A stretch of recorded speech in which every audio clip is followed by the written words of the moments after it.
saw it yesterday. Hey everybody, and happy Sunday. Welcome to our show, Unsealed, with me, Kate Dillon from Crate Insider, and I'm here with Steve Hendren from Hendren Racing Engines. So I'm going to get logged in on the computer so I can see your questions. If you've got any questions, feel free to drop them in.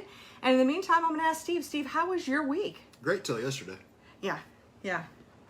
Or last night, I should say, or today. Yeah, it was really today. So feel free to share with the class. Oh, I mean, my father-in-law passed away, and before everybody goes all to hell about me saying father-in-law rather than ex-father-in-law, he still quite a good member of my family. Always has been, always would be, and everything else, but he passed away yesterday in Australia, so. Well, and let's talk about it. I thought today, and I just wasn't even sure if you were going to share it, to be honest, because, you know, that is a private, personal thing. It happens. It's life. but I felt like today's show we would want to dedicate to Sandy. No, it's my son's grandfather, Alex's grandfather, his namesake, so Alexander William Mackay, better known as Sandy Mackay. So. Oh, well, I didn't know. I mean, I always knew him as Sandy, so I didn't know if his actual given name was Alexander. Yeah, okay, correct. See, and I thought Alex was named after Alexander the Great. Well, you know, his grandfather and Alexander the Great. So. Well, because you know when we're together and we're flanking you, we've got Catherine the Great and Alexander the Great. Well, the thing was, when Alex was named, we were a little bit torn between Alexander or William, because that was both of our father's names. But it turns out that Lisa's dad was Alexander William, so we're like, well, shit, that just works. Yeah. And then I'm like, also Alexander the Great, so I'm like, yeah, we'll go with that. I love it. Okay, great. Oh, I see Brian's here and Scott's here from California. Cool. So welcome. Feel free to drop in your questions. Well, something came in the mail this week that was special, and I felt that you would appreciate it. So I thought I'd give it to you here on the show. Okay. Yeah. It's not a dildo, right? No. Okay. Just making sure. I mean, no. I was like, what level of appreciation is this going to be? Well, you might never leave the house again. No. So. Done some weird shit. So American Express sent me a little package. Yeah. And got a pile of these that I thought you'd appreciate. Please wait here. So here's our social distancing Shop small, sticker. safely. So here's your social distancing stickers for your shop. Yeah, I can like lay them on the floor. Yeah. Because there you go. Everybody's gonna totally pay attention to that shit. Well, actually, what I thought would be fun is you could put this right outside your office and just see how long that works. Tori'd never come in there again, would she? Well, she knows the secret now. Just barge into your office. But yeah, I'm not doing anything weird in there. I'm just putting engines together. So yeah. Well, it could it could say we'll bring you a mask. Oh yeah. Because that's right. Since it says please wait here and it's got these little tiny footsteps. Actually, I think it's very thoughtful of American Express to do this for the people. other big news, we had a giant freaking earthquake today. We did. I mean, okay. A giant earthquake. Okay, it wasn't giant. No, yes. I'm totally making fun of it because I've survived several actually large earthquakes. Yes. But around here, it was like nobody's ever felt the earth shake. So it was kind of a deal. I've been through a few earthquakes. I mean, no major ones. And in fact, it wasn't until because Alex came over earlier. So I'm laying in bed this morning. I woke up at like 6:30, and I'm dinking around on my phone, and my bed shook for a second. I've got one of those foam memory foam mattresses, so it's not like it really shakes. So I'm like, why is my bed shaking? And I thought, well, maybe my neighbors are banging against the wall or something, but I wasn't hearing anything. I didn't hear anything. Yeah. And so I just kind of ignored it, and I'm just still kind of, playing my games and stuff on my phone. Yeah. And then it happened again. And then I was like, is one of my cats under the bed just messing with me? So I actually didn't even know it was an earthquake. Yeah. Evidently it was. I slept right through it because, yeah, unfortunately, I was on the phone for quite a while last night. Well, some people have that like earthquake dar, because I just add dar to anything. People have been through major earthquakes, and all of a sudden, like if one happens, I mean, like immediately, boom! It is like PTSD of earthquakes, and so anyway, apparently you don't have that. No, I do not have that. No. It's okay. I went through a, what was it, 7.1 or 7.2. Well, you're in Northridge. Well, no, I was in Santa Cruz, so. Well, no, I'm saying it was that during the World earthquake. Series, that earthquake centered 5 miles from my shop. So, I mean, that was a hell of a ride. Yeah. But, okay, so I'm going to have to make a little confession here. So, I've always believed in being prepared, and I was trying to resist being a prepper, but apparently my resistance I'm no longer resistant. Yeah, you're going to be on that TV show before long. Well, okay, I have a townhouse, so I don't have like an underground bunker or anything. Well, I mean. But. You're going to be out in the backyard digging a hole here before long, I guarantee it. I don't know. Maybe. But, yeah, I believe in being prepared. And in the last week, we've had both a hurricane. Well, we were supposed to have a hurricane. Yeah. I mean, it kind of skipped us. And usually for us, we're in way, way western North Carolina. But for us. Just get a hassle of rain. We had a lot of rain. And then we get flooding. Yeah. And then trees fall over.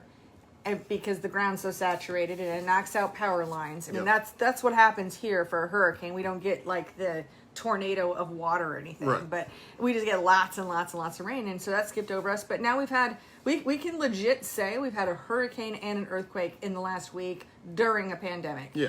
I mean, and of course it was announced that we're going to be shut down for another 5 weeks. Welcome to 2020 and that's a dipshit governor doing that. Yeah. I don't know. Yeah. Oh, but I'm going to share my shirt. I got a new shirt. Actually, you know what's funny? Huh. What's funny? The fact that governor's actually doing that, and by the way, you got lipstick on your teeth. The fact that governor's actually doing that means that all lives matter. Oh, God. Just saying. Yeah. Well, there's my new shirt. It just came on Friday. I like what it says. It says, underestimate me. That'll be fun. True. Yeah. So that's fun. That's my new shirt. I like it. Yep. And what are you wearing today? I just got the Alexander. Oh, you got an Alex shirt on. Yep. Well, cool deal. It's like half my wardrobe. So. Yeah. Between that and Crate Insider and Hendron Racing Engines and probably Profab and BLP, not to be confused, but a lot of times people get confused with your BLP shirt. True. Yes. I think you do it just to mess with people. I do, actually, because it's usually a double take. Yeah, that's pretty fun.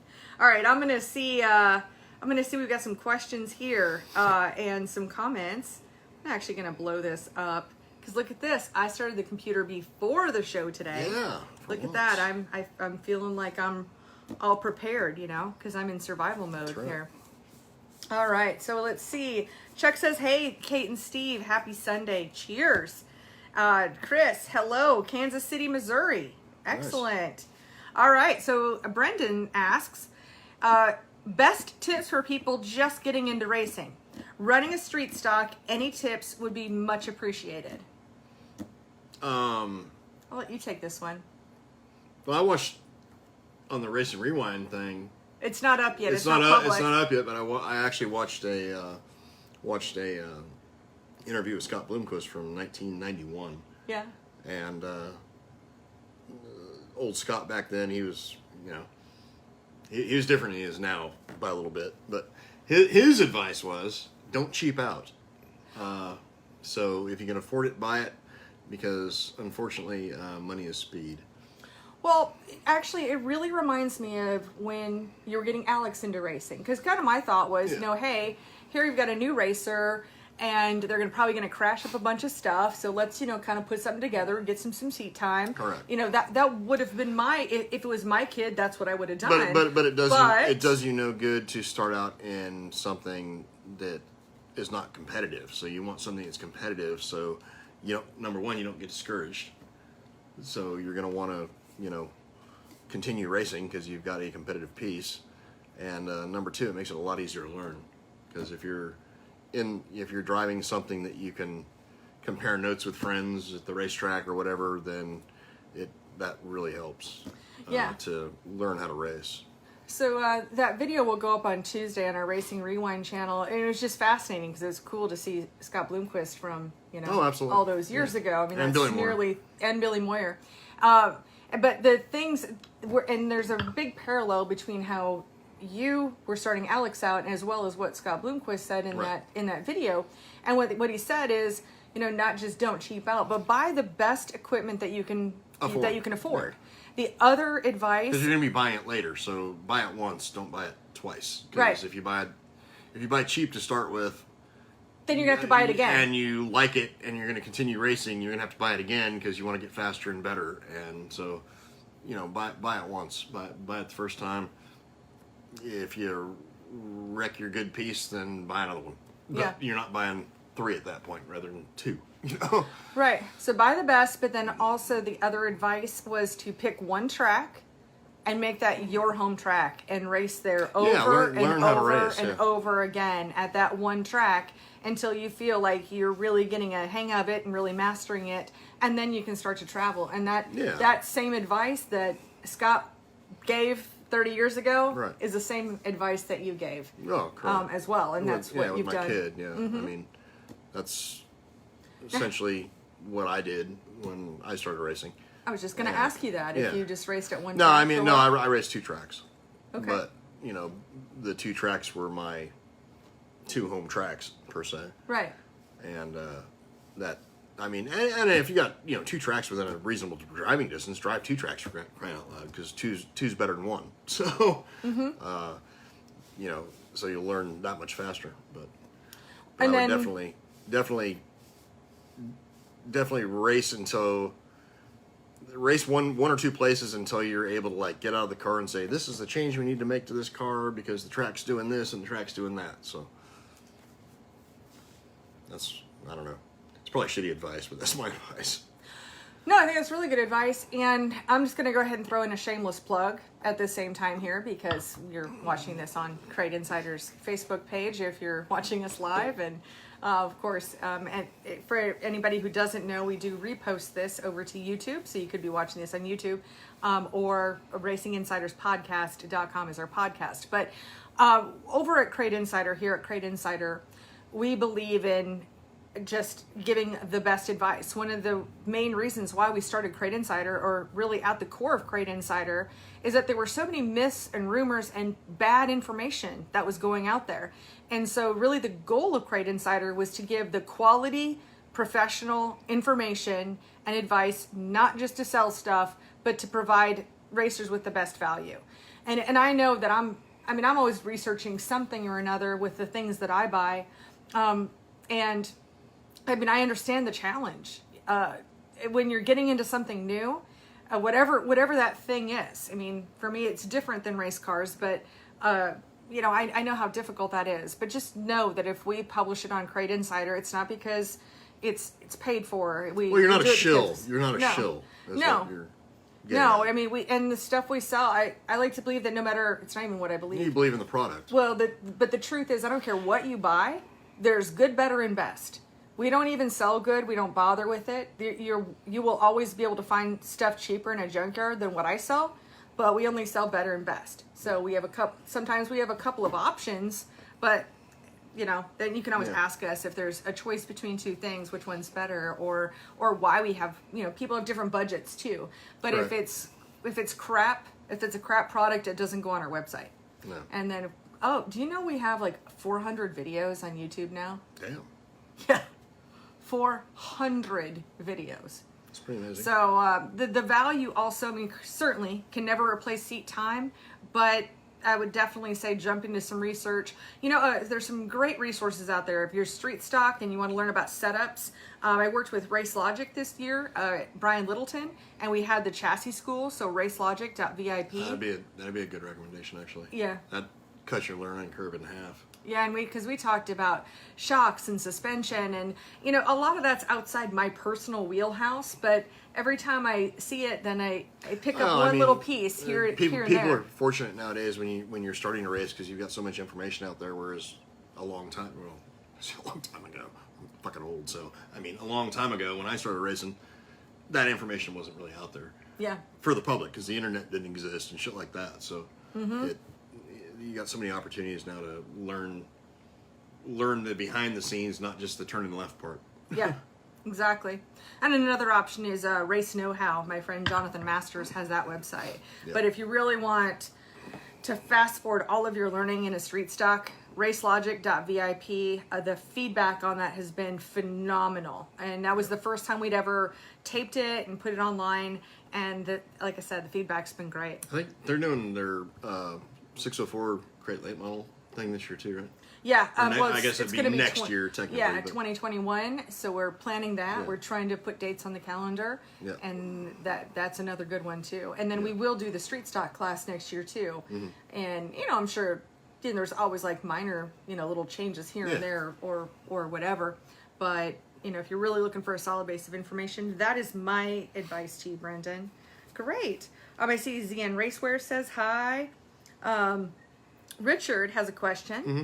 He said, just figured out number 3 cylinder has 120 pounds of compression and 60% on leak down, all going out the bottom end. Only thing to do is rebuild or get another. It's always cheaper to rebuild one than it is to buy a new one. So I would recommend going through it. Obviously, if it's all going down in the crankcase, then you got a piston rings problem or whatever. I mean, I don't know the scenario of what led you to check this. So obviously, you thought you were down on power, so whatever. But yeah, it's definitely cheaper to rebuild one than it is to buy a new one. Mm-hmm. Tori says my shirt was made for me. All right. And before I ask the next question, I realized I'm sitting here and I don't even have a beverage. I know. What the hell? Because I was all like setting up the equipment and everything, and then after I sat here for a few minutes, I was like, I don't have a beverage. So, Yeah. So I think what's going to happen is I'm going to lob out this question for you, and you can answer it while I rush and go make a beverage. All right. Does that sound good? Yeah. Is it gonna be a quick answer or a long answer? Well, I think you can make it as long as you want. Oh, okay. Or you can tell me, hey, this is a quick answer, and then I can wait until a longer explanation answer. Okay, so Tyler asks, what's the advantages to running a 9-inch or a quick change rear end? Is this quick or a long answer? It could be multiple. It's probably longer. Okay, I'm going to go make a drink and Yeah. give us your answer. Give us your wisdom, Steve. So, well, my opinion, just based off our chassis dyno work, usually a 9-inch, you'll have less, what do you call it? Less drag, essentially. Obviously, that would be an advantage if you're running one track and you only need one gear and you're never doing anything other than racing that one track. A 9-inch would probably be more of an advantage than a quick change, like a standard type quick change. That being said, the quick changes nowadays, like especially like the winter stuff, where we're running 8-inch ring gears and low drag stuff and everything we got going on, there's probably very little difference between the two. Whereas a few years ago, there was, like I said, the 9-inch was a better deal. 9-inch is probably going to be cheaper. Obviously, if you're going to be, again, just running one track. Now, if you're going to race 3, 4, 5, 8 different racetracks, then I would want a quick change all day long, because you're talking 5 minutes to change gears rather than 20 minutes or 15 minutes or however long a guy can change a 9-inch chunk out in. So that's basically the answer to that. As far as, like I said, like drag and everything goes, if you've got a current modern trick of the week quick change, then there's really no difference between that and a 9-inch on the chassis dyno. And that's the answer to that question. Okay. And you're making a what? I'm making a chilada. A chilata. Yes. I am making a chilada. All right, I'm almost ready here. Okay, and so there we go. I have my chilada. There we go. Cheers, cheers. And I think you're probably are you drinking Bud Light or Ultra? I'm doing Ultra. Okay, gotcha. You're Ultra. Yeah. Okay. Gotta watch my, sexy figure. You do? Okay. Good deal. All right, Tommy has a question I think I can answer. Okay. Actually, I know I can. Hey, Tommy asks, does the flat air filter, the flat base air cleaner base, make more than the R2C one? Yes. Yes. Dang it, you beat me. All day long. Yes. I knew it did. All day long. And is R2C even in business? Yeah, and actually somebody I called me. I got an email from them begging me to buy from them again, and I'm like, like 6 months ago. Oh, actually, Sure, yeah. somebody called me the other day, and they're like, Kate, I don't know if you knew this, but they are back in business, and so I told my whole story about. yeah. I'm like, I don't know. Sorry to say, Are I'll never do business with them again. I'll put it that way. No, Not after what they did to their vendors and the people that they counted on to sell their product. So to hell with them. Yes. Okay. Oh, Gary's here. Gary, if Gary's here, that means Susie's here, and I inspired Susie to try out a chilada. Oh, really? So I hope she liked it. So a big shout out to Gary and Susie. Thank you so much for joining us. You kind of make like a half-assed chilada. Like, it's not like go to the Mexican restaurant and get a good michelada. Yours is a little bit half-assed. Well, so you can have like a regular like Bloody Mary, Right. and just kind of do basic. The starter edition is pretty much what I got going on here. And other times, like I'll set up an entire Bloody Mary bar with we've done that with 25 fixins we've had parties like and that, So I don't necessarily want sometimes I just want a drink. You just want the basic. I don't want the basic B. Yeah. Well, and if I wanted to, I could go ahead and switch to my seltzers. Yeah. Yeah. Oh God. For God's sake. I don't have any White Claw. God, that that reminds me of Brie with her White Claw on 4th of July. Yeah, I don't have White Claws, but I have Bud Light seltzers and Truly. Which leads me into reminding me that if everybody will call Andy Garris on Monday morning at Pro Fabrication, he's running a special on red silicone. And honestly, it's the best price I've ever seen. So if you want red silicone at an awesome price, call ProFab on Monday morning and talk to Andy Garris. Specifically ask for him. Okay. Let's talk about how you feel about red silicone. Please. So, I almost feel like there should be like this. I feel like I should have special music. I think red silicone is awesome, and I encourage everyone to use it, but only buy it from Andy at Pro Fabrication because he has a badass deal on it on Monday. Okay. And it's like a one-time only deal too. So I would encourage how many people got watching? Like 37 right now. So 37 people call Andy on Monday. Wow. I don't even know where you're going with that. Okay, so we're going to move on now. Okay. All right. And yeah, I might have to get you some red silicone. I might have to get in on that deal and get you some red silicone for next week. Just buy it from Andy. Just call him. Call him up.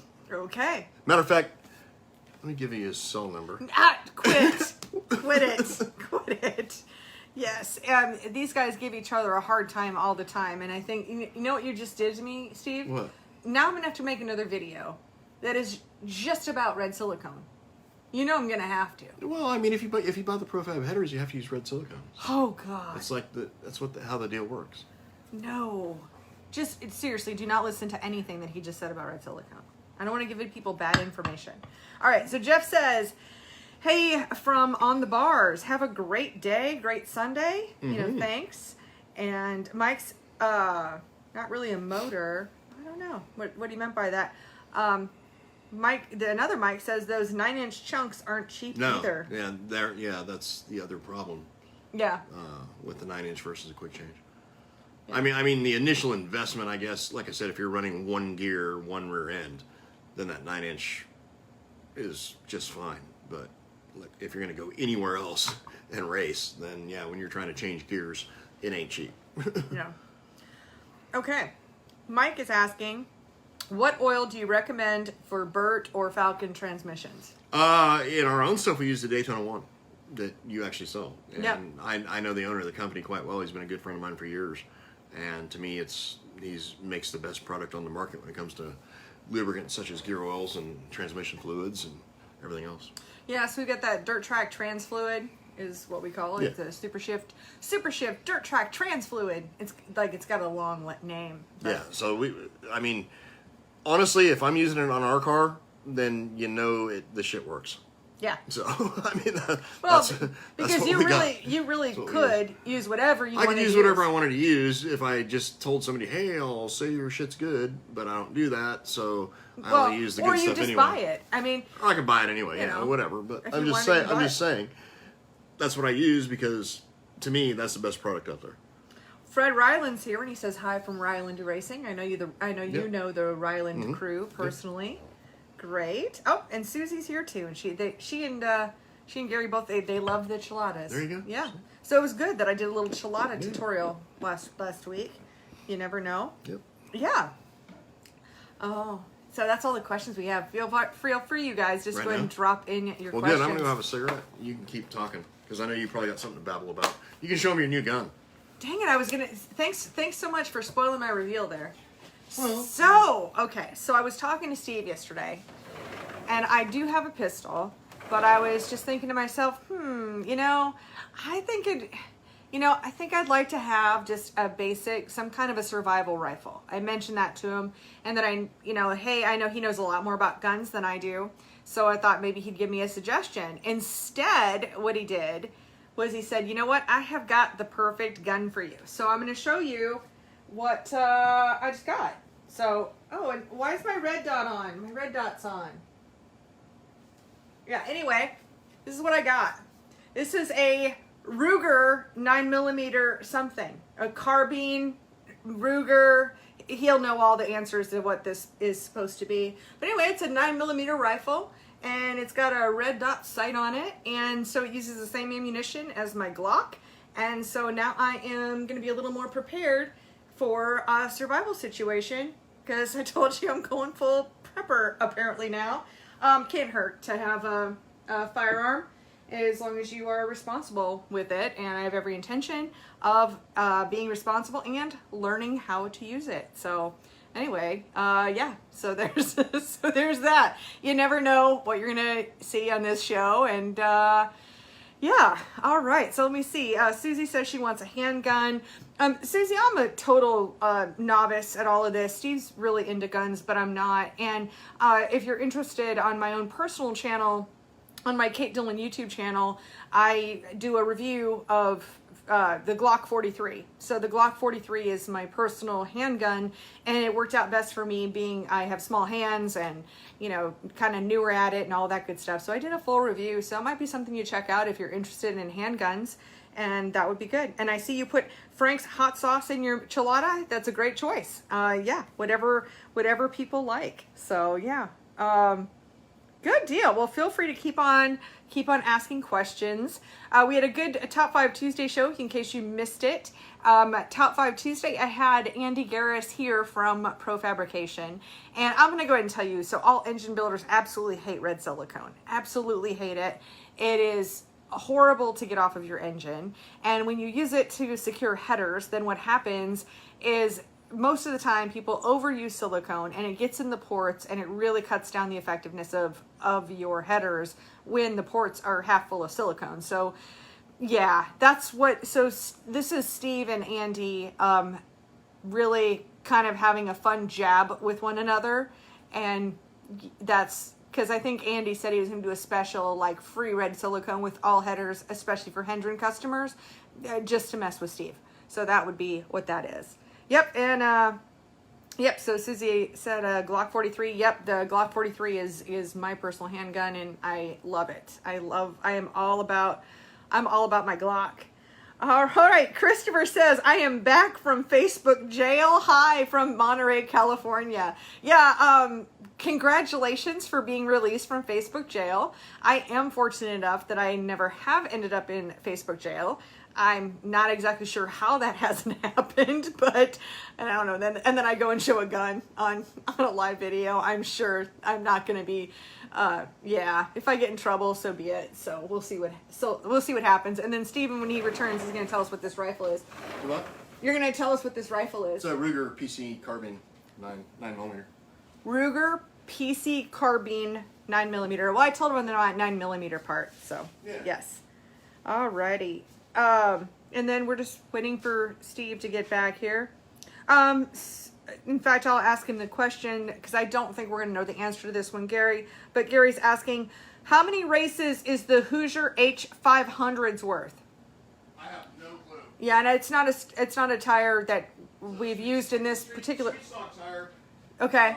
The customers of mine that I've had run them say that honestly, like you run them one time, the second time they're faster. So I honestly don't know. Okay, so don't know what, and in case you didn't hear, I'm going to go ahead and repeat that the street stock customers that Steve's had and has talked to, they've said that they're actually better the second time than they are the first time when they race them, but he doesn't really know how long they last. So there's that.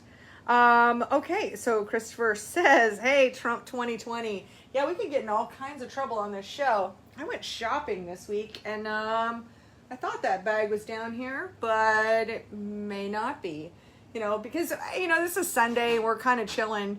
But yeah, I went to the Republican store the other day and picked up some Trump gear. So, yep, got a couple MAGA hats. I got a Trump mask. In fact, Alex took it with him. He's getting on a plane going to Florida. So Alex borrowed my mask, so I can't show it off. I don't know what I did with my Trump bag. Somebody said Trump 2020, so yeah. I was gonna, but I don't know where they went. Anyway, it's around here someplace. We'll bring it for next week's show. We'll do that. Okay, and Bob Hooker from Millstadt, Illinois has just joined us. You guys feel free to drop in your questions, and we'll be happy to answer. Okay, so here we go. So Philip's got a good question for us. And this is one we haven't answered before. Okay. So he says, how often should you change the valve springs and spark plugs on a 525? We hear this about 602s and 604s all the time, but this is the first time I've seen this question on a 525. Yeah, I mean, the 525 is just due to the RPM range that they operate in versus like a 604. I mean, the 604 has a heavier valve, but honestly, I don't really have a good recommendation. I'm going to say anywhere between 10 to 15 shows. I would change both at the same time, because obviously when you're changing valve springs, you're pulling spark plugs out. So a lot of the spark plug stuff has to do with, you know, what you're running for fuel, air fuel ratio, everything else, but ignition timing and all that. But I would probably change. Me personally, if I was running a 525, I would probably change the spark plugs about every 5 to 6 races, and I would change the springs about probably 10. Okay. That's just me. But I don't really have a good baseline to say this is how long you need to run them.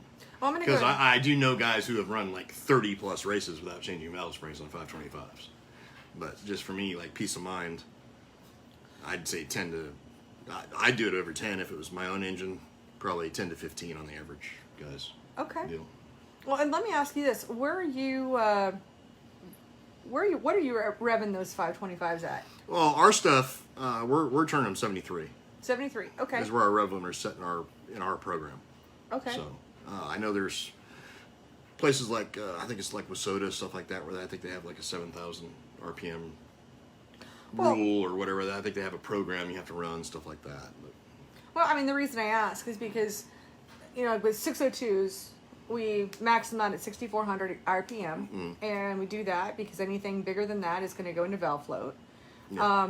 604s, we recommend 6,800 RPM, and the 604s for a sustained period of time, 68. Yeah. So the 525s and the 604s both use the same beehive valve springs. Correct. And with that, you know, if you're, you know, when we compare, if we're using that same valve spring, but it's being used in a 604 and on a 525, if we're revving a lot higher, then we're using them a little bit more. The valve's lighter in the 525. Okay.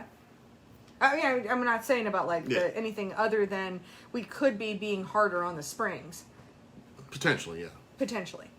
So that's why Just we might RPM. want to right, and we might want to change them a little more often. I'm Then we still would saying in a I'm still 604. saying 10 races. Right, I agree. Now, is that what you recommend for 604 though? Same thing on 604 actually. Oh, okay. Yeah.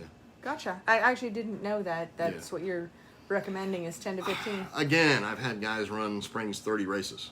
Yeah.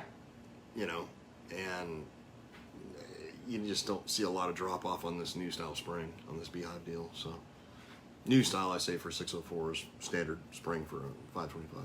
Yeah. Yeah. So, Interesting.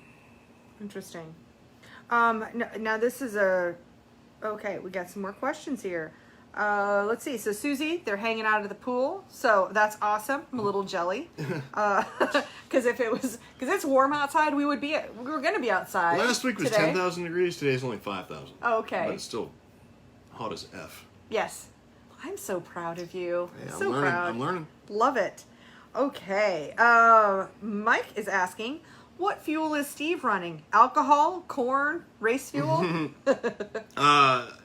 In my son's car, we're using that X85 VP. Made by VP. So E85.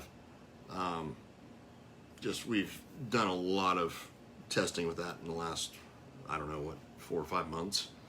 Yeah. And right now it's kind of my fuel of choice, at least for our stuff.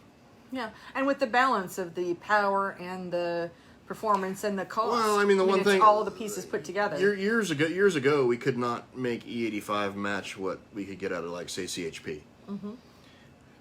And now we can. And so now that we can, and make it even a little bit better, I can buy 2 drums of X85 for 1 drum of CHP. So to me, it's a no-brainer. Now you are using a lot more fuel. 33% more, yeah. Then and so, but it still ends up being cheaper. Okay, now this is a very important question for you specifically, Steve. This is from Doug. Yep. And Doug asks, how many beers should you drink after a win? If you got somebody driving you home, that limit is pretty much, there's no ceiling to it. Okay. So. Although Christopher suggests that till you see the cardboard. Right. Yeah. You can do that too. Yeah. So multiple right answers, is that There's right multiple, to say? multiple right answers. I mean, for me personally, like every time I ever won a race, I mean, it was, and I always had somebody else driving home. Yeah. Obviously, don't drink and drive, but that is our PSA for the day. Yeah. Yes. So if you got that option, then it's unlimited amount of beers. Unlimited. Because it's really hard to get sick on beer. So. I think it can be done. I've known a few people who've done it. I haven't, but I know a few people who have. Yeah, it's liquid bread for you. That's right. That's why I'm like, still 165 pounds.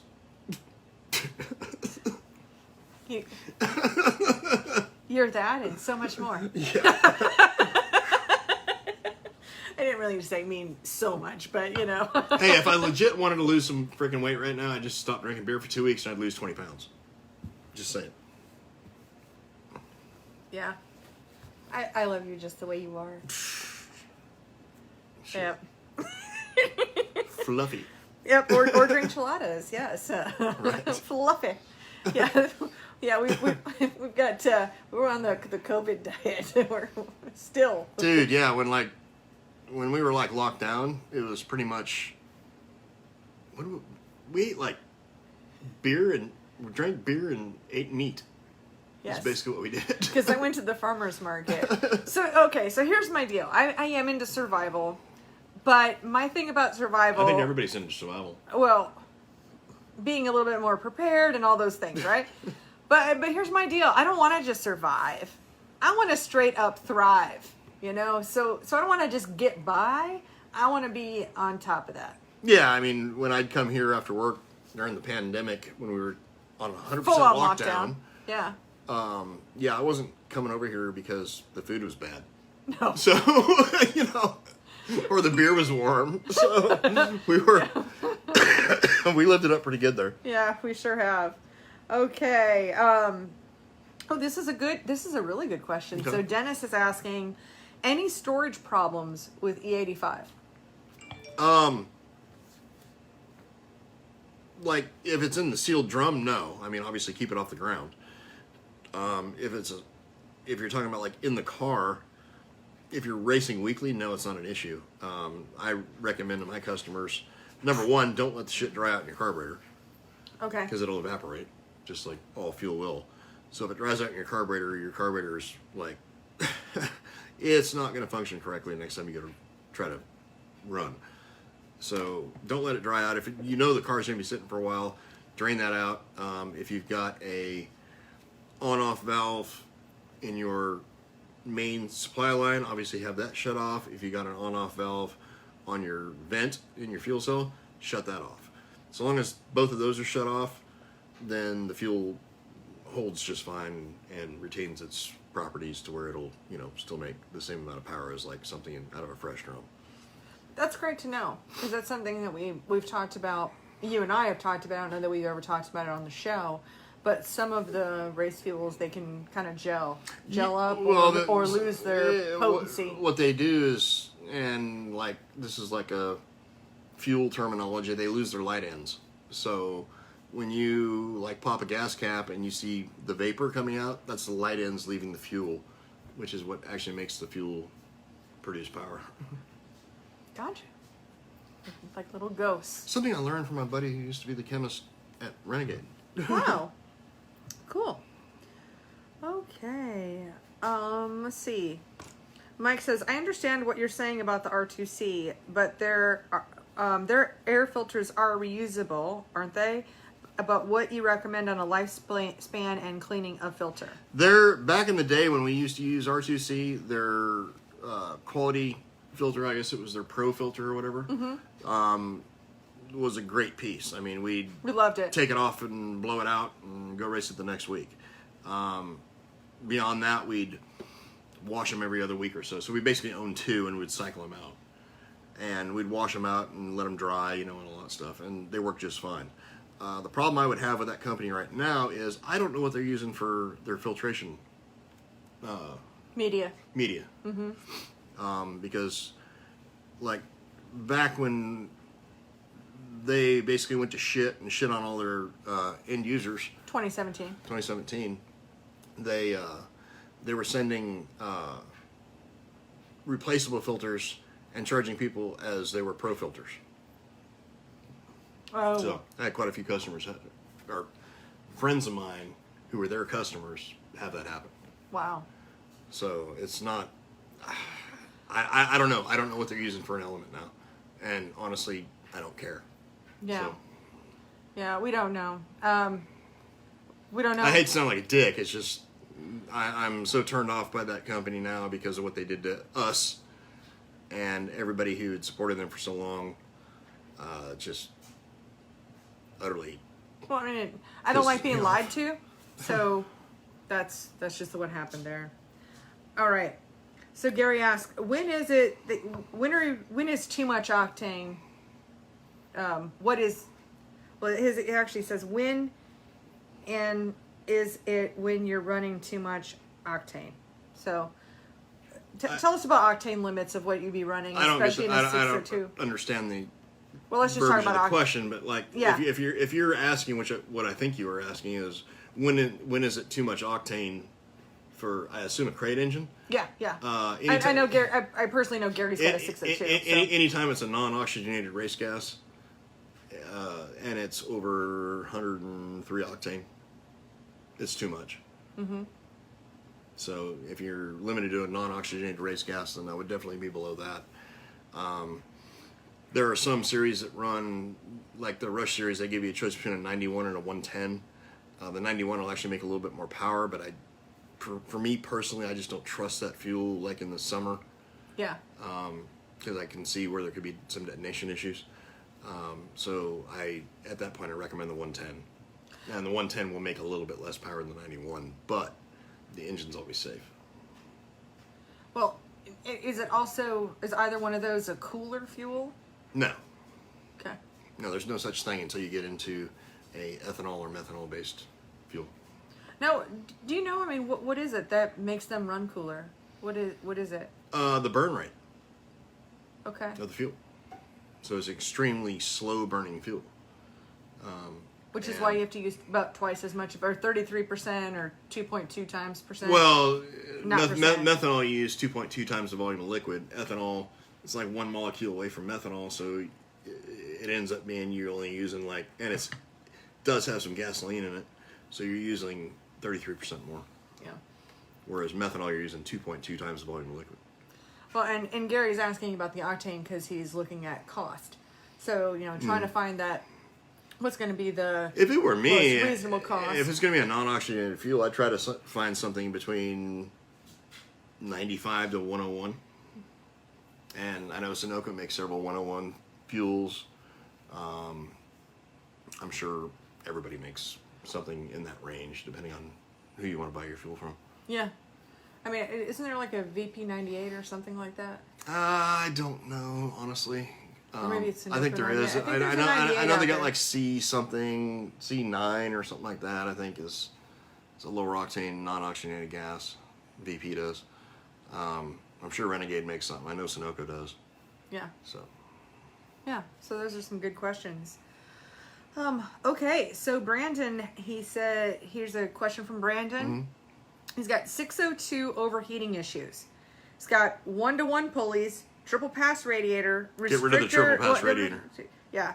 Restrictor or no restrictor, additives for radiator, timing settings. So take the triple pass radiator, throw it in the garbage. And go double pass. We actually And have a go whole with the double video pass. talking about double pass radiators. Triple pass radiator, what you end up with, excuse me. So if you're running your 1-to-1 pulleys and you got a standard radiator, you've got X amount of flow through the system. When you go to a double pass radiator, you reduce that flow by 33%. When you go to a triple pass, you reduce it by another 33%. So essentially you got 66% reduction of flow through your entire system, and that triple pass does not work, especially if it's a dirt car. Asphalt cars can get away with it because they basically got ram air going in there at all times. On a dirt car, it will not work. So definitely take that piece of crap and throw it in the garbage. Get you a double pass, and honestly, you'll be good to go. Well, and then what do you think about the 1-to-1 pulleys, Steve? The 1-to-1 pulleys are fine. I mean, we run our serpentine stuff that we run are essentially 7 to 8% underdriven or overdriven, underdriven. Yeah, underdriven. Yeah, they're optimized for crates. Correct. Okay, water restrictor, no water restrictor. I know the answer to that. Well, no. I mean, like I said, the triple pass is your problem. It has nothing to do with restrictors, no restrictors, whatever. So if you're going to be running a standard radiator, then yeah, maybe you want a restrictor of some sort to slow the flow down a little bit. If you're going to be running a double pass, then that 33% reduction in flow is enough to, you don't need any restrictors is what I'm getting at. Yep. But the triple pass radiator, that's your entire problem. I've never met one person in dirt racing that has made a triple pass work and cool a car. Good to know. And additives for radiator. Now, probably the key, even before we talk about additives, is going to be talking about what kind of water you're going to put into your radiator. And we highly recommend distilled water. Super cheap, buy it at the dollar store. It's like 58 cents a gallon or something like that. But that way you don't get any of the mineral content going into your radiator and causing any host of issues, electrolysis and all kinds of things. Right.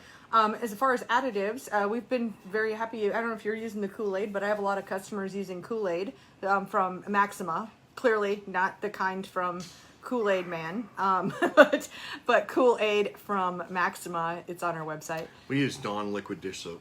Okay. So go to dollar store, buy a 98-cent bottle of liquid dish soap, put a cap full in, good to go. It's a water wetter. Yeah. Or buy that stuff from Kate. Sorry about that. I was just going to reach in my pocket and see if I had any money in there. Since you're just like literally, nah, I'm not here just to sell you stuff. So it's cool that there's some deal. If you don't want to do that, just buy the shit from Kate. But But I'm not saying shit. It's good stuff. But so. Distilled water. Well, we wouldn't even have it if it Trust me, was we've used it before because we were too lazy to go down to the dollar store. So. Yeah, so you just pull it. You're so lazy, you just pull it off of Exactly. my shelf. Yeah. And That's how it works. Yeah, I know. I thought I had like 8 of these. What happened? Yeah, exactly. Okay, all right. And then his last portion of his question, because we kind of had like multiple parts of this question here, is timing settings. I know what the answer to this one is. On a 602, normally 34 degrees maximum, unless you can get on a dyno and play around with your ignition timing. But 99.9% of the time, you're going to end up 34 degrees. Is going to be peak power. Again, unless you can get on a dyno.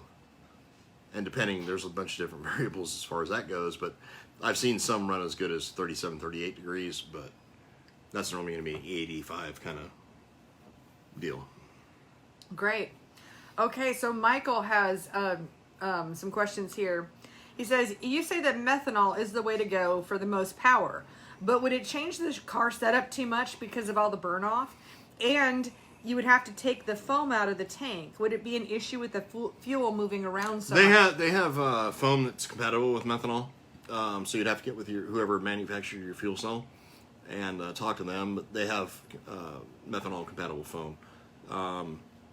As far as what you're willing to lose rear percentage wise versus what you're going to gain with torque and power, that's just kind of a setup question for the setup guy or the guy who's driving the race car, honestly.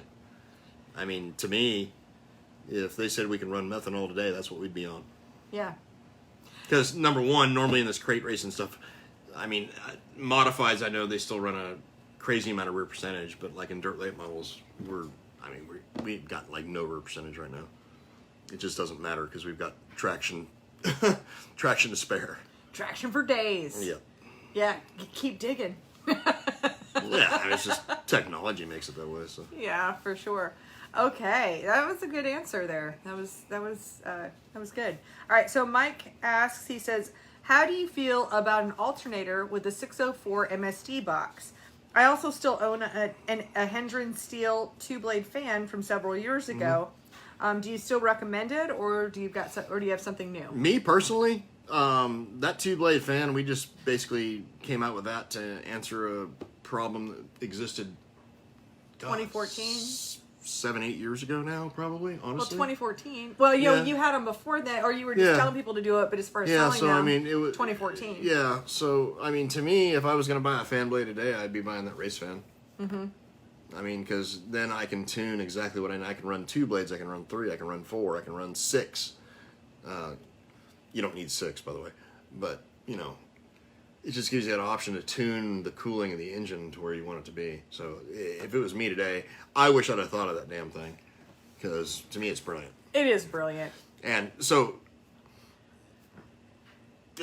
no, I don't recommend our old 2-blade fan, because I'm tired of painting son of bitches, honestly. Which is why you never see him on Top 5 Tuesday. Right. Because he'll yell at me because I'll sell more of them, and that would be why. But when it gets down to it, though, what do you think about the alternator on a 604? Alternator, there's nothing wrong with it. I've ran alternators several times in several different applications. I have not found it to be necessary when you're running like a 16-volt system. 12-volt system, I'd probably definitely run one. 16-volt, it's just not an issue. And I have a video on that too, where I asked you and Don Blackshear and another engine builder and gave the answers to the question of pretty sure we came up with the same answer I just gave, right? Well, I think you said that you don't need it on a 16-volt system unless maybe you're running like 100 lap features or something. Well, even everything changes. Even that MSD fires at 100% capacity all the way down to like 6 or 7 volts. Okay. So it's just not. I mean, if you don't want to put a battery charger in your car, run an alternator. There you go. Really? Okay, great. So here's from Doug. He says, both radiator hoses sucked flat at our last outing. Silva says to run a restrictor to slow the flow and changing to hoses with springs. Do you concur, and any other input? Wait, let me read.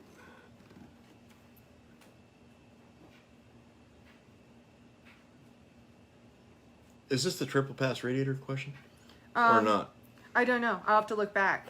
If I'm sorry, I don't. Yeah. Let's see. I see it was Doug, but. Right. And all right, well, if it's not that, go back to that question again. Oh, here was that triple pass. So it wasn't Doug. So Doug says both of his radiator hoses got sucked flat at the last time they were on the track. They're being told to run a restrictor to slow the flow and change the hoses with springs. If you got a double pass radiator, don't run a restrictor. If you do, then yeah, you can do that. But more than likely, it's going to be the fact that you don't have springs in your hoses. So put springs in the hoses. Well, is the biggest piece. Buy hoses that are meant for race cars, right? Which do not collapse. Okay. So that makes a big difference. Okay, so Jason's question. Oh, let me see. Mike is saying, would you run an alternator? Would I? I have before. Yeah. So I've run them before. I've run them. I've not run them. I mean, there's no difference. Yeah. I've noticed no difference. Just more money, something else to break. I mean, if you're stuck running like a piece of shit HEI or something like that in your car, then yeah, an alternator is gonna be worth it. But like if you're running any kind of modern electronic ignition, be it MSD or be it fast, then they're not necessary. Yeah. It's just another thing that you need to worry about. Okay, so Jason asked, what type of fuel do you recommend for the 602 crate? Straight 91 or X85 or C85? We've been wanting to run ethanol since our sanction allows it. C85 is usually illegal in most places due to the specific gravity. So I don't recommend that. The X85 is what we'd normally go with in that scenario if that's the choice as a fuel. I would definitely run that. What was the other part of the question? No. Oh, that was they've been wanting to run ethanol, so. Okay, yeah. So X85, no. Steve's in love with X85. Well, it's not that I'm in love with it. It's just we've done a lot of work with it here recently, so I can talk a lot about it. Yeah. I mean, we also tested, on Dylan Brown's car, we tested the Renegade version of the X85, and it ran just fine too. So, I mean, I'm not just saying, you gotta run X85. Well, no, but like you used to not like ethanol. I mean, like I used to hate ethanol, and I used to hate ethanol because it wasn't being produced properly. Once they started actually making a fuel that was actually properly done, and you had a good base stock, then we can actually make power out of the stuff. Right. Back in the day, it was a waste of time. No, I agree. So couldn't get it to take off. Yeah, you couldn't get it to take off. You couldn't get it to run right. I mean, it was inconsistent. I mean, yes. So. Now, Doug did follow up with his radiator about the radiator hoses and the springs. He says, no, he doesn't have a triple pass, but super small radiator due to the space. Oh, gotcha. So that could certainly be an issue as well. Well, it's a single pass. Not as far as collapsing the hoses. I mean, you got to get the right hoses is what you need to do. Okay. So it's really a hose issue. It's going to be a hose issue. I mean, if you're collapsing a hose, that's what it is. I mean, it's sucking the hose closed. So the hose...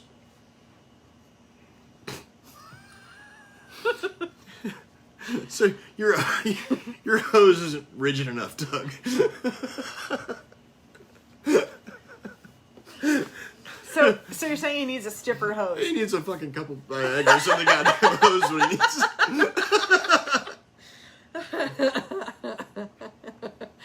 Well, gosh, I don't know. And I don't even have words right now. You know what? I might have to start selling some radiator hose with springs in it and just call it stiff hose. Stiff hose. All right. Getting your hose sucked flat sounds like fun. On any other time, yeah, that would sound like the best fun in the world. Just not on a race Not car. when you're racing. Wow. Yeah, and you know what? We didn't actually say anything bad. We just smiled and laughed. That's all. Went along with it. Yes, that's it. So, yeah, so we've had, oh my goodness, we've got people here that are newly out of Facebook jail. We've got a gun on the show. Yeah. Now we're talking about hoses. Oh, that'll get you kicked off YouTube if you're reposting this. Oh. It's like showing guns and shit. Yeah. Well, yeah. Yeah, that would suck. That would suck. Dennis was like, and what was that about Facebook jail? Okay, I've never been in Facebook jail, but somebody commented earlier that they're joining us and they just got out of Facebook jail. So I was happy for them. That's like a badge of pride nowadays. It probably is. You know what that means? That means you posted something and offended a bunch of liberal assholes. Yeah. Pretty much. Yeah. I don't even know. I mean, it's crazy some of the things that violate community standards. So yeah. you never quite know. I don't know, because apparently the other day, so there was a little bit of controversy in the social media world this week. Oh, really? Yep, because there was a hashtag Save the Children. Okay. That all of a sudden Facebook was showing that it violated community standards, so people were all to hell. So really, how is it that Save the Children violates community standards? So anyway, they corrected it after enough people had a meltdown about it, and then they corrected it and allowed you to do it. Yeah. And Nick is sending us some emojis with cheers with some beers here. Cheers. So cheers to our whole audience. Yes. Okay. Chris has a question here. He says, are y'all drinking Busch Apple Light? What's up with all the fruity beers these days? I don't know. It's like, I'm not trying to be homophobic, but that's gay as shit. I cannot stand fruity beers. Right. They're just nasty. No, we're not drinking. She's drinking something like vegetable-y.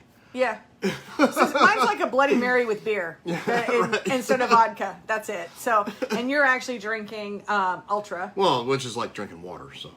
Yeah. It's water of life. I'm super healthy. So, nutrition tips with Steve. Yeah, that's right.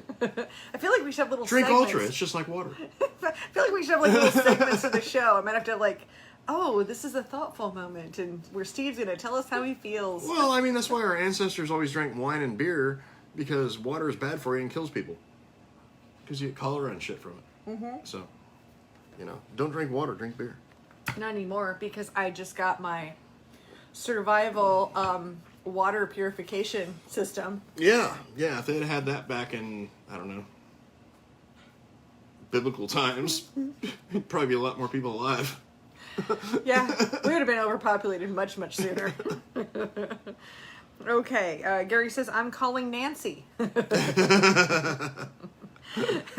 that bitch. I grew up just down the road from where that C word presides. Cuddly.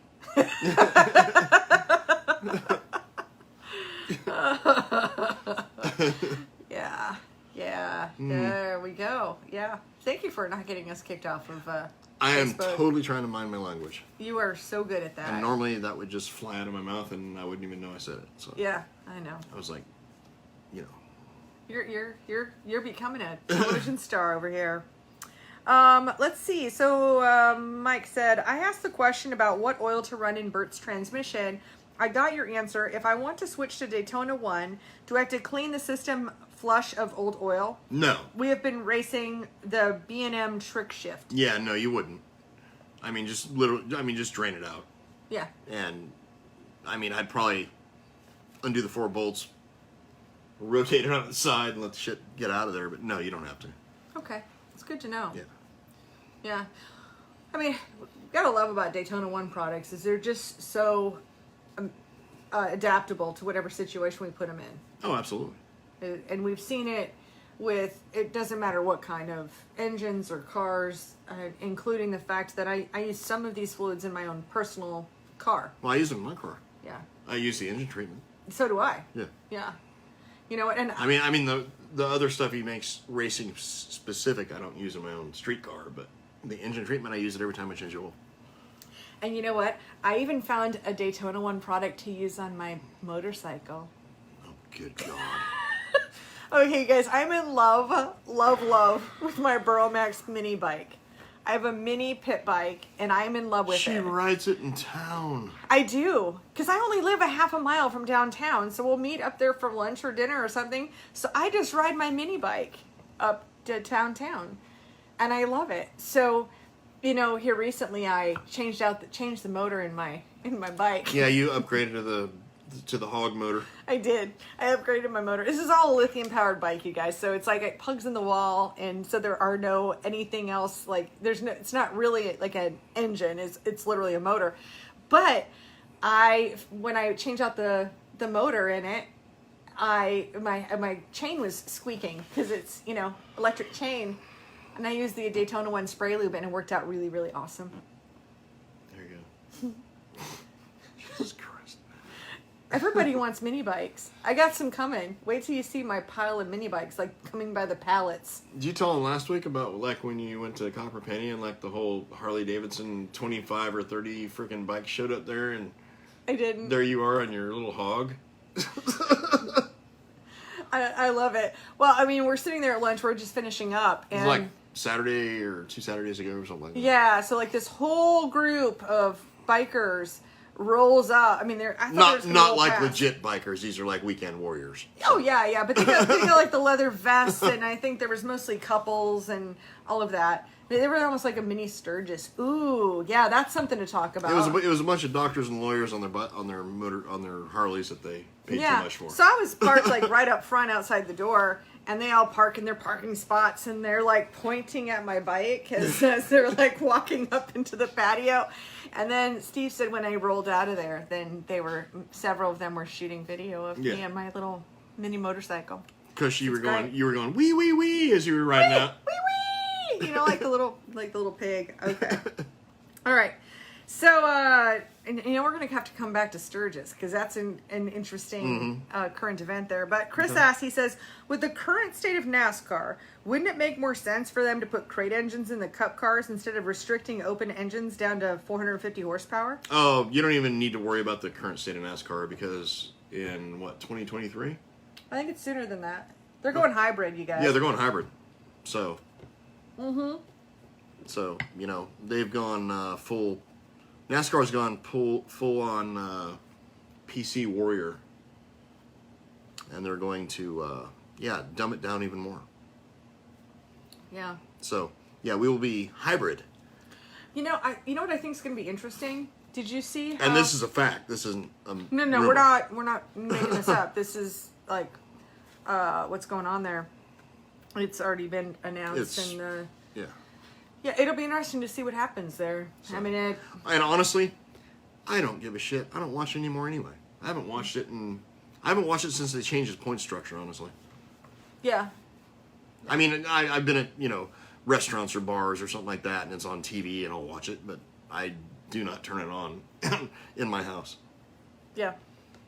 All right. Jeff says Terry said water will rust your pipes. This is true. There we go. That's why I drink beer. Yeah, beer. No rusty pipes or clogs or anything. Yeah. So anyway, did you see the whole deal about Sturgis? Okay, so South Dakota, which has remained 100% open, right? No lockdowns, no masks, none of it. Yeah. They have 1,000 cases in the entire state. Right. Well, they couldn't even stop Sturgis. I mean, right. There's like 7,000 residents in the town of Sturgis, South Dakota. Yeah. Which I've been to Sturgis, honestly. Not to the. I haven't been there. to the bike rally, but I've been to the town before. And so I guess about half the town said they didn't want to have it, but I mean, of course, I was watching this on whatever. Right. But they're planning on 250,000 bikers rolling up in there this weekend. Well, that'll be fun. Yeah. No, there's some people are going to maybe wear masks, maybe, I don't know, So it's impossible if you have no idea how small Sturgis is and how much traffic. But isn't it interesting if that masks work so good, why are they releasing prisoners out of jail?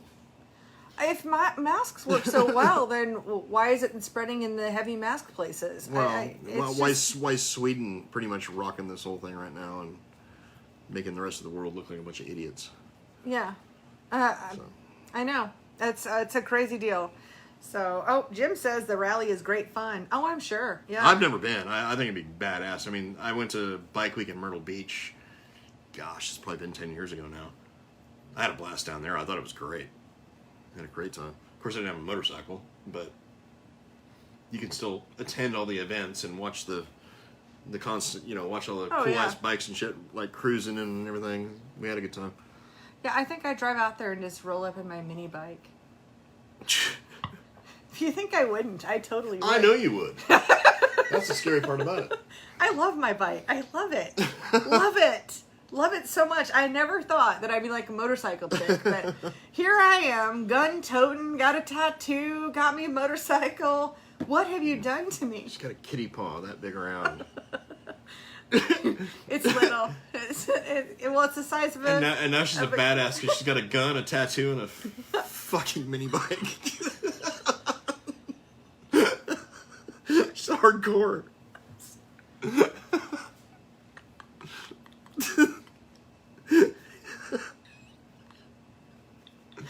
I can't. Oh my god. Oh yeah. Oh my gosh. All right, here we go. Ted is agreeing with you. Agree with you 100%. I think about the NASCAR thing. Oh yeah. The point structure change did it for a lot of people. Absolutely ridiculous. Yeah, that's why I quit watching it then. Of course, this could be a whole nother podcast about my experience with NASCAR, but I won't get into it here. But I've got no respect and or desire to watch anything NASCAR was. Nah, drama. You know, the sad thing is... Meaning the higher level. I mean, short track stuff is still good. Yeah. But I'm talking like higher level stuff. It's... Well, you know, it's so sad because NASCAR did wonderful things for the dirt short tracks. Especially, I mean, obviously the asphalt short tracks, but... You know, back in the day, in the 70s, 80s, 90s, when NASCAR came in and they brought scoreboards in and they brought a professionalism. Well, Winston did that. Okay. It was Winston Cigarettes that came in and did that, and they turned NASCAR around, and they developed that whole. It was a NASCAR Winston Racing Series. Yeah. Short track, championship stuff and all that stuff. Mm-hmm. Winston is actually the one that came in and did that. So. Wow. Interesting. Of course, then, everybody got all PC and don't smoke cigarettes. Winston can no longer be a sponsor of NASCAR. You know who should? And honestly, that was kind of the beginning of the end of NASCAR to me. Yeah. Well, that's when they were changing their names every 5 minutes. Because to me, it's still Winston, Cup, and Bush. That's what I call them. I know. To this day, that's what I call it. Winston, Cup, and Bush. I mean, I had to look up, and it was like Xfinity. I'm like, what in the heck is Xfinity? I don't even know what it is. Apparently, it's like a cable company somewhere or something. No, I don't give a shit. Yeah, but I can't even buy Xfinity. No. Because I don't think I can. No, the best racing is at your local dirt track or asphalt track. Yeah. Or a drag strip. I love drag racing. I love quarter-mile drag racing. I don't get the eighth-mile shit, but... You just need to not be a snob. No, it's when I grew up watching quarter-mile drag racing, so... Well, get with the times. I mean, I remember when I first moved here, and we opened our shop up, and this guy come in, he's like, yeah, man, I turn 6.5s. I'm like, holy shit. What do you got, a pro stock? Well, no, I got my Mustang. I'm like, so where do you race? 8th Mile Drag Strip, Shady Set. And I'm like, all right, so you got 13-second car. Because, I couldn't relate, you know what I mean? 6.5s or whatever, 7s, whatever. I mean, you do know that NHRA isn't even quarter mile anymore, right? Well, I know because they were going too fast. Right. But still, I'm like, okay, so you got a 13-second car. That's not very impressive because my parents were doing that back in 1962. So, at any rate. Well, crate engines aren't nearly as fast as open engines. Well, they're not. No. So. No, and I can tell you from a driving standpoint that I'd rather race an open engine. Yeah. But, is what it is. My crate engine cost me, a few $1,000s, whereas an open engine right now is $44,000 to $54,000. Yeah. And also a Mustang would be a lot cheaper than a Pro Stock. So correct, but I didn't. What I'm saying, I didn't say the racing was bad. I just didn't understand the correlation between I never knew eighth mile drag strips existed. Yeah. Is what I'm getting at. Well, I like all drag racing. I mean, it's what I love is the energy at a drag racing track. Well, I like the fact that you can go interact with the people that you're absolutely love that you can that you're there interact. to watch or whatever. Yes. You don't have to. You're not restricted to grandstand side and pit side and Yes. this much more to get in the stands than it is to get in the pit, or in the pits than it is to get in the stands, stuff like that. So. Yeah, there's just such a better connection between drivers and fans that way, and you get the opportunity to actually see what they're doing, and it's just really cool. I really like. No, that. I'm not. I enjoy drag racing. I grew up going to drag races Well, I because mean, that's what my parents did. Ted's like anybody can make them go straight. You know, I mean, I just respect anybody's energy that they, all the time, energy, effort that racers put in. No, there's some wicked cool shit drag racing wise. I'm telling you. Regardless of what you want to race, I don't care if you want to do, you know, remote control racing or circle track or it's dirt or it's asphalt or. Like I said, my parents grew drag. up. My parents grew up drag racing. Yeah. I was the first one in the family to go, hey, I want to turn left at the end of the drag strip. Yeah, I think it's just variations on a theme, and I appreciate all racing. And you know, Jeff says we love dirt, and that's great. Yeah. So Chris says, what do you think the future of dirt super late model will be with the engine development pushing horsepower up closer and closer to 1,000 horsepower?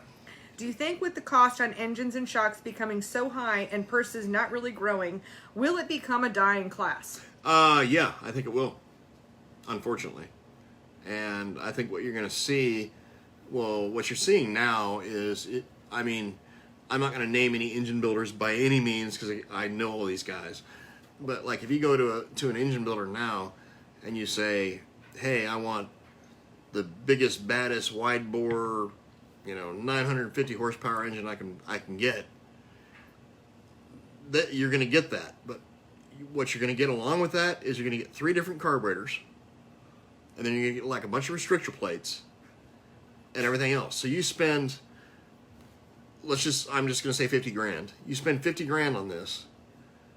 And then you have to tame it down because you can't get the shit to the ground 95% of the time.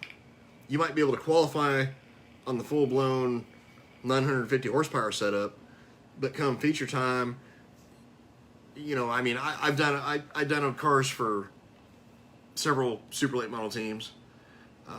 I won't name them just because I don't want to throw numbers out there, but we've done chassis down on several cars, and like the difference between your full blown I'm making power carburetor and the shitty carburetor that you got to run come main event time, and then the restrictor plate stuff is like 250 horsepower loss On purpose.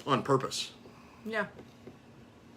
So, yeah, they need to, Lucas Oil, World Outlaws, they need to get a handle on this, and they need to do it fast.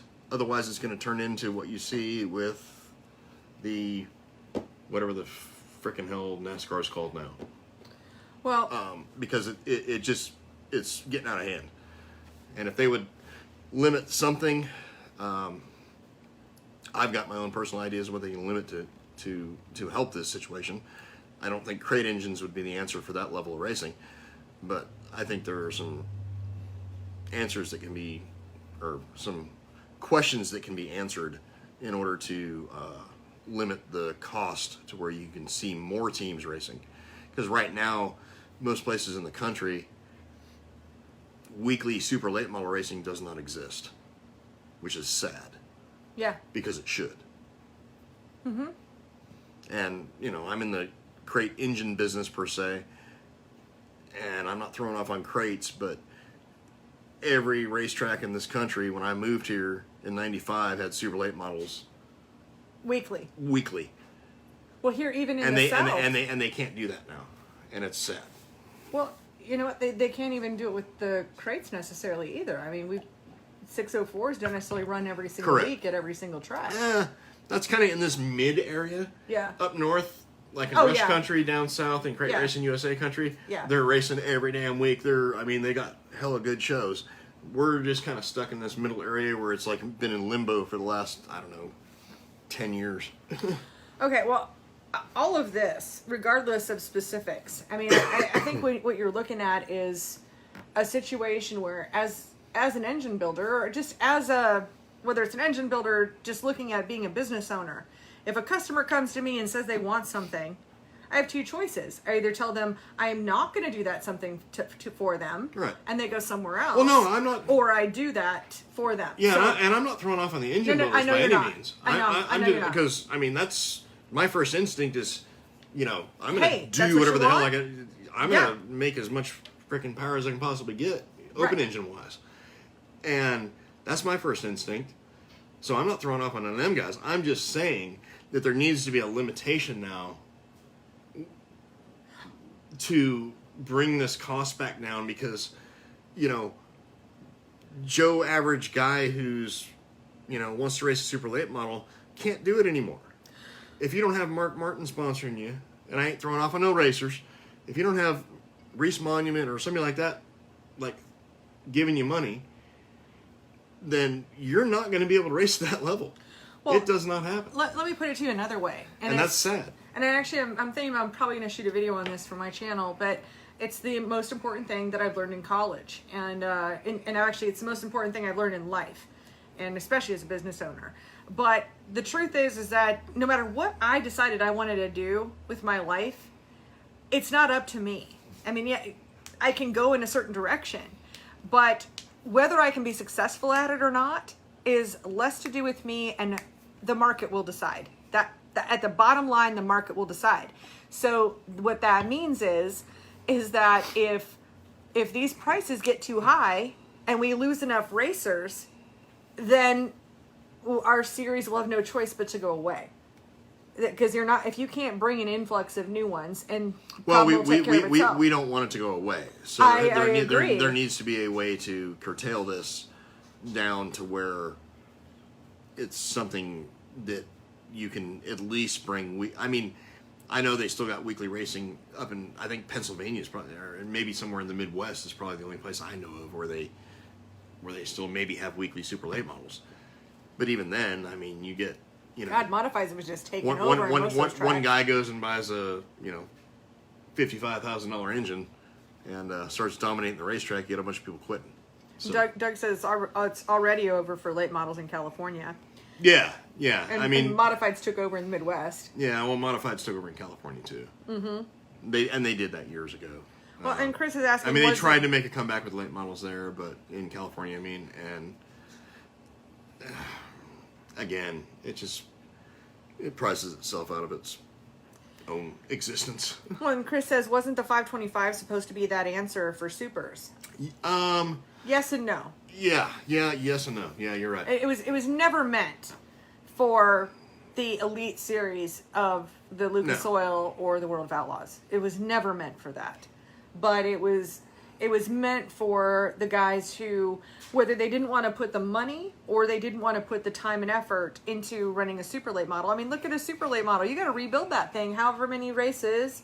I mean, 1,600 laps probably. I mean, the maintenance on them is way higher. I mean, it's a freaking full-time job to keep up a race car. Right. And not everybody wants to do that, but they don't want to be as limited as what we have with the 602s and the 604s. No, and I mean, the 525 to me is like a great thing to mix in with like a limited late model class where you're like, got a steelhead late model and, some pretty strict rules where, I mean, the power level's roughly the same. Mm-hmm. I mean, there's some of this shit's gotten carried away here as far as what they're, allowing. I know. Yeah. I don't. You're bringing a knife to a gunfight. Yeah, I don't want a $35,000 steelhead engine running against my friggin' $7,500, 525 on a hammer down racetrack at places like, Friendship or something like that, Yeah. Yeah. To me, that's a joke. I agree. I agree with you. My God, we agreed on something. Holy fuck.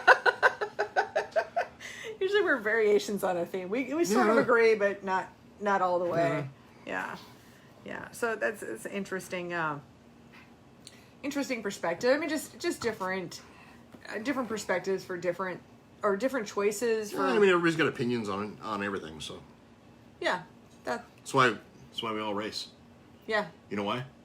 You know why we really secretly all race? For the glory. Every guy. For the glory. No, because we're secretly women and we like gossiping and bitching about shit. I tell you. I mean, having come from...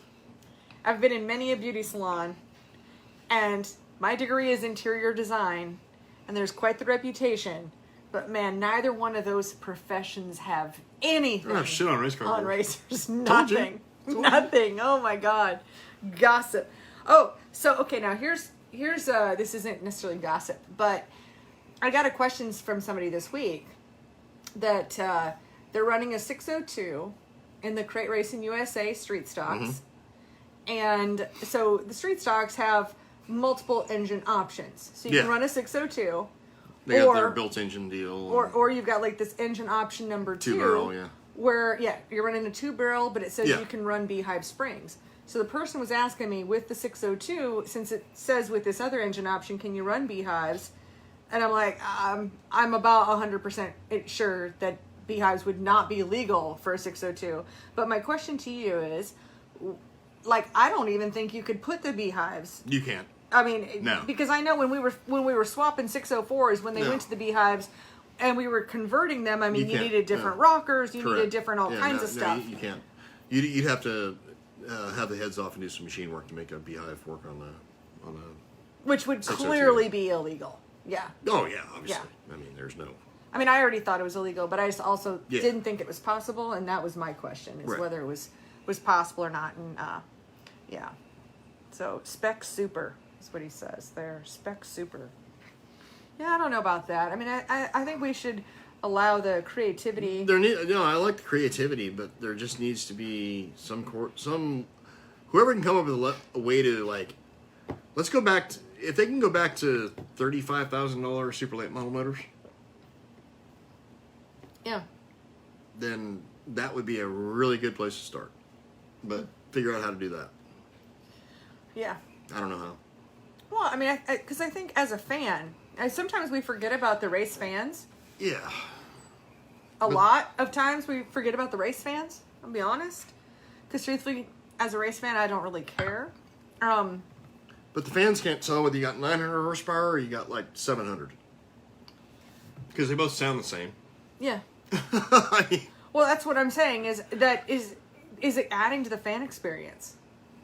Is it adding anything? No. You know, do we have any appreciation for it? Do we care? So who are we doing this for? And as a fan, what I want to see is talent. What I don't want to see is just, oh, wow, that guy rolled in with the most money. Let's just go ahead and hand him the trophy. Well, I mean, that's part of racing. It's part of every sport. But well, it's not part of every sport. it is part of every sport. How do you think half the Major League Baseball players and football players make it? Mommy, daddy got money. They're the ones that can afford to send them to the expensive college and do all that stuff. So everything in sports is money. I think I would say that a lot of it has a lot more to do with talent rather than just money. Racing, you can come in with zero talent and money and do whatever you want. And there's a few out there that are doing that. Yeah. Well, I mean, we watched like that Formula One Drive to Survive, and the billionaire, brought out his out his like goofy looking son. What's that guy's name? I don't even know, but I mean, no talent at all. I mean, just nothing but a big pocketbook, and he was welcomed with open arms because it was like money. We breathe money. You know, that was how that went. Exactly. But you don't end up as an NFL linebacker just because mommy and daddy had money. I mean, I'm saying it helps it to get there. Well, the thing is to get the talent scouts to the high school to be scouted so that you get the scholarship to college, and then you get into college and do well. Right. But mommy and daddy can't buy an NCAA championship or a Big Ten or a Rose Bowl win. Well, no. So, what I'm saying is talent really comes through. Talent and teamwork and coaches, and I mean, there's a whole bunch to it. So how do you explain? How do you explain Johnny football? Marketing. Right. So. Marketing. He's good at marketing. I'm just saying there's examples of both ways. So, whatever. Yeah, but prevailing. This is not the hill I'm going to die on today. So we can move on from this topic of conversation. Well, no, all I'm saying is that, yeah, I mean, money plays a much bigger factor. Philip says, why do you not see many 525 series races? I don't know, and we should see more. Matter of fact, I talked to Don Blackshear. He was in Knoxville because they got like a whole sprint car thing going on there this weekend, I guess. Yeah. Or had, and I don't know. We should see more. Well, I think I would like to see a lot more because that engine combination, now that they've solved their exploding problem, I think it's the best thing out there. Well, now I think also, I mean, I've talked about this before, but honestly, the 525 was a black box because it was, here, take it out of the crate and put it in, which means none of you engine builders would give me any information about it at all. You had no recommendations, right. So I couldn't even tell you what's the best. Well, at the time, we couldn't rebuild them or anything like that. Right. So. And now that there's some more buy-in from the engine builders, which means there's going to be more information, which means I can talk about it more, which means there'll be more videos about it and more promotion about it, and then I think it's also, I mean, racers, if you're kind of bored with, or you want to try something different, maybe it's time to reach out to your racing series, and if they don't already have a 525 series within their ranks, then it's the time to start putting that out there. I mean, it's all about demand. Well, it mixes really good with limited classes. I mean, it's done really well in Georgia and South Carolina and places like that. It's done really well. Tennessee. Yeah, I mean, and Blackshear's done an amazing job from Pace Performance to travel around and just try to get the word out. So, right. So that's why we haven't seen it. Is just you got to get the adoption. So you got to have a series where you can run it, and you got to get racers who buy the engine. So you have all of these different factors. It's pieces of a puzzle to put together. Is why there's that. Let's see. Jody suggests that octane fuel limit would restrict super late model motor size. It's not going to restrict size. It would restrict compression ratio. But size-wise, no, it won't restrict size. Our friend Andy is here. He probably is handing out free samples of red silicone. Dude, I told everybody to call you on Monday because of your silicone deal. So you might want to promote that on here. Now, Andy makes a great point. He says, if you have a class that runs a CT525 and a $30,000 built engine, then there should be a clear advantage to run the cheaper engine. Not saying that you can't run the $30,000 engine, but it shouldn't be an advantage. Correct. I agree 100%. Mm-hmm. And that's the sensible stuff that we need to be looking at. Mm-hmm. Oh, look at this. Chris thinks that Kate is starting a new 525 series that pays $25,000 per race. Awesome. Sweet. Yeah, you know what? Actually, you know what? We could actually probably do that. Yeah. I mean, really. What prevents us from doing that? Well, because you know what would happen? What? If you put that race on, you know who's going to go buy a $7,500 525? Who? Every super late model racer I know. That's true. No, but I think he wants me to start a new series, so that's $25,000 a race. So it's like a whole series. That's what I'm saying. 20 or 30 races. You can put on a $25,000 to win race, 525s only. You get the best of the best there. Yep. And you know who would stay home? Everybody else. Potentially. Because they'd be like, oh my God, all the super late models are stealing. But it's a 525. It's not a so-and-so's engine that makes 950 versus somebody else's engine that makes 925. Mm-hmm. So. Yeah, I just kind of want to stay in my lanes. I'm not here to be a series driver. I don't know, but that would be a freaking badass idea. You could actually put that race on someplace, I don't know, probably go talk to Fred, Whitfield, Virginia, and put it on. Yeah. I don't want to be a... Well, you could do it. You've been a promoter before. Yeah, I'm out of the promoter game. It's not your gig? Nah. No, I like to help promote races. I don't really deal with all the drama. Didn't want to listen to all the whiny people. That's it. Yeah. So essentially, when you're a promoter, you're listening to people whine. I was really from the time you open the gate until the time you shut down. We really do, and I'm really sad about that because I was really hoping when racing was taken away from us for a while, I was really hoping that we would be incredibly grateful. See a whole new appreciation for it. Yeah, it lasted for 2 races, one of them without fans. Yeah, and then people started bitching. And it hasn't stopped. So, you know, until I can see gratitude is something and racers that's started inherent. bitching. You know, Yeah. you can like take Gaffney. Oh, it's too rough. Well, It's too rough. It's too dusty. It's too wet. oh, okay, we got to shut down a whole It's week too to dark, like it's too redo light. turn 1 and 2 because it's too rough. Yeah. Well, I know. I think we need to appreciate every day what we have, because any bit of it could be. You know, we're looking at they're talking now about shutting down North Carolina again. I mean, we're still in like that phase 2 for another 5 weeks, but like a full-on lockdown again. I'm over it. I'm done. Yeah. So Just stay in like my go lane. to Tennessee for a month or something. Yeah, we could. Yeah, as long as I got Wi-Fi, I'm good. Yeah. Pretty much, yeah. So I think that's about all we got. My God, we've been on here for an hour and 40 minutes, Steve. Oh my God. I know. We've been talking. Everybody remember to call Andy Monday, which would be tomorrow.